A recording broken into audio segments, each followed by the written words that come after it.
I bought this light cover for my ring light years ago, and I've since upgraded my ring light to a model that's less in need for such an item, but I still use it because it can still soften the light, which is the look I'm going for. This cover takes away some of the harsh glare you normally get, especially from a bare LED ring. It gives you a more even, flattering glow. When I'm recording or shooting photos, more than just a reduction in the glary light on my face, I notice with this thing that there's less eye strain, which makes the whole process feel more comfortable.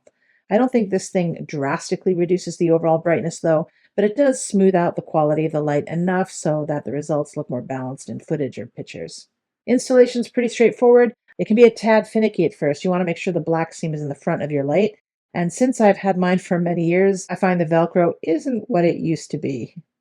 And as I said, even on harsher lights than what I currently have, this doesn't make for a dramatic transformation, but for a modest and highly cost-effective way to improve light quality that you're already working with, I recommend this.